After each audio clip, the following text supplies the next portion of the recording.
We have a question from Mark. And Mark asks a question that's been around for, probably since people started stepping back from racks with weight on their shoulders. Why do high rep squats work so well for mass? For body size, hypertrophy. Is the prolonged time under tension? Do squats produce more testosterone than other lifts? Well, that's an interesting question. Now that would be an interesting study. That would take a lot of blood work. You'd have to be, that would be a hard one to get done at a university, but that's an interesting question. Wow, that's an interesting question. I don't know if I would trust the results, but that's an interesting question. I heard there was a study where high school athletes did nothing but squats and their arms grew an inch, but I haven't been able to find that study. A study, huh? I don't know about the study, but I've seen it happen, but I haven't seen a study on it. I was hoping you could expand on the topic because I find it fascinating. In your experience, have you seen an upper and lower limit in terms of reps? Does it apply to front squats or goblet squats or non-squat exercises? Are there any ideas like this that at first seemed odd to you, but proved great in terms of results? You're asking the basic question. Why are squats so good for building mass? It's funny because I hate the idea that back squats are the answer to any and all questions. And a lot of people I work with don't need back squats. However, the thing that makes back squats so good are high rep back squats for building mass. My program, Mass Made Simple, I'm going to ask you to squat your body weight 50 times at the end of this. One set of 50. I'll tell you something, after you squatted your body weight for 50 reps in the back squat, I've never heard someone who actually did it who said, oh yeah, that was a breeze. It's just hard work. So you ask a good question. Is it the time under tension? Maybe so. I think there's a lot of factors to it. The first is when you back squat, you don't use your hands. And the hands are often limiting exercises. In my book coming out, the Easy Strength Omni book, that's one of the reasons I think that dips, the upper body exercise dips and the high rep squat really can be beneficial for most people who want to build mass. The issue with both exercises is that my adolescent athletes hate dips because it hurts the sternum.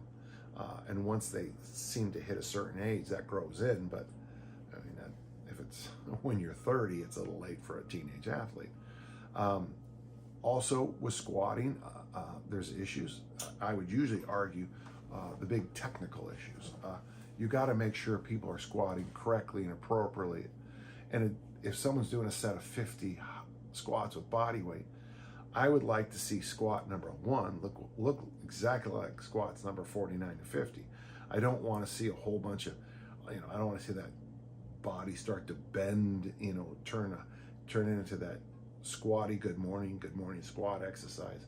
I don't want to see the knees coming in and coming out on every rep. I mean, there's going to be some wiggling, there's going to be some movement. It's going to happen in a set of 50 reps. But I'd like to eliminate that as best I can. I know online people are always perfect, but in the real world, it's real hard to do that. So the reason I think squats are so good, and it's the same thing, it brings us right back to the question on kettlebell snatches. You probably can do one more. When the first time I did 225 for 50, that's when I set the standard at the Pacifica Barbell Club, a long time ago too.